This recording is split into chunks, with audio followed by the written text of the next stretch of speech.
Chers amis, bonjour. Marcel avec vous toute cette semaine pour vous proposer l'évangile de chaque jour et la petite méditation qui va avec Aujourd'hui, nous sommes donc le lundi 28 et la liturgie nous propose de lire Saint Matthieu au chapitre 8.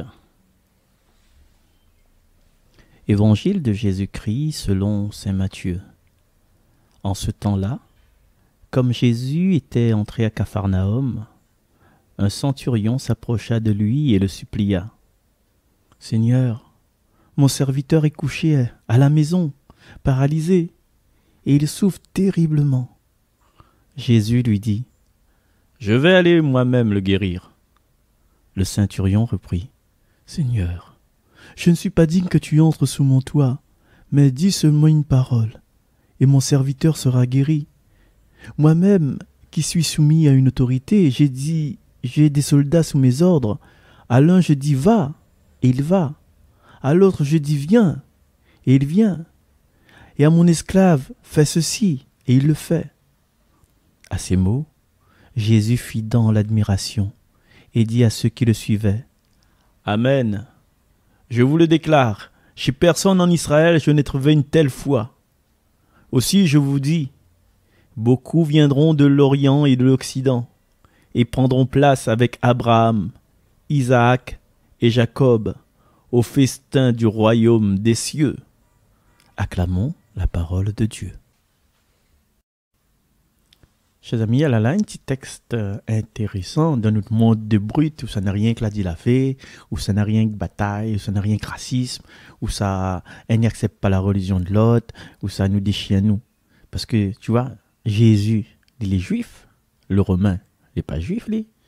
Jésus fait partie de ce peuple qui était envahi. Le romain, il fait partie des envahisseurs. Et en plus, c'est un soldat. Donc un soldat, il obéit, il fait la guerre. Donc un soldat, il tue.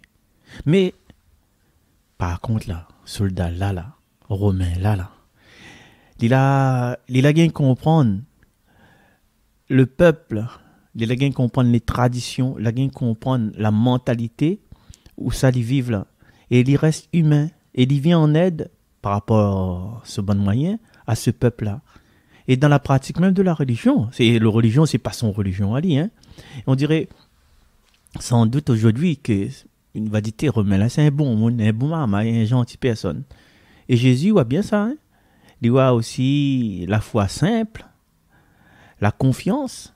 Le Romain fait des confiance et que ça lui fait, ben il guérit. Il dit il fait une affaire, il fait Jésus. Comme ça il dit. Ben on regarde bien la scène là.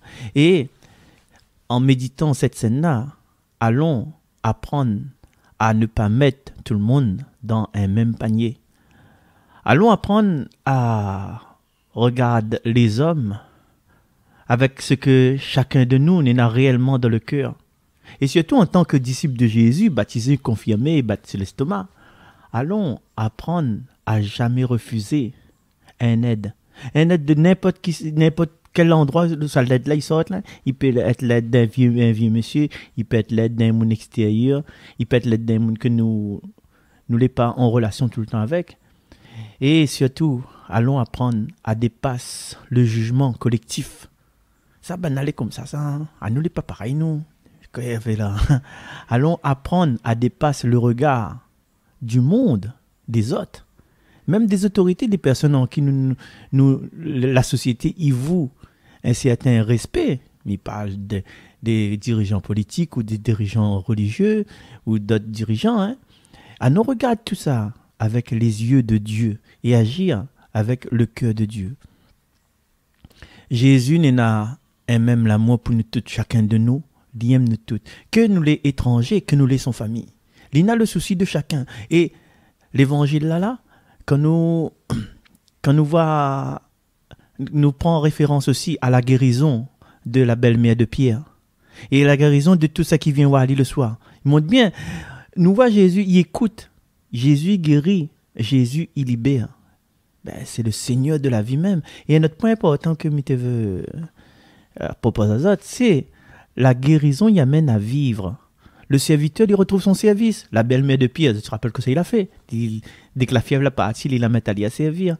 Et parce que Dieu, au fond de nous-mêmes, au fond de lui-même, là, il veut que nous soyons des vivants qui prennent soin des personnes qui font notre entourage, des personnes qui entourent nous, des vivants qui prennent le temps comme lui d'écouter les autres, d'aider les autres et de les servir, mais avec notre force. Hein? Donc, aujourd'hui, deux interpellations que nous peut poser à nous la question, est-ce que nous les capables approchent à nous en vérité, laisse à nous approcher en vérité par le Christ et laisse à nous guérir par lui. Et deuxième question, est-ce que nous les dévivons? Est-ce que nous aussi, à l'image de Christ, nous les, comme les serviteurs des personnes qui entourent nous? Alors, pour répondre à cette question, mais laisse à nous réfléchir devant Dieu le Père, on parle un peu avec lui, à partir de cet instant jusqu'à la fin de nos jours et même jusqu'à après. On se retrouve. Bye bye.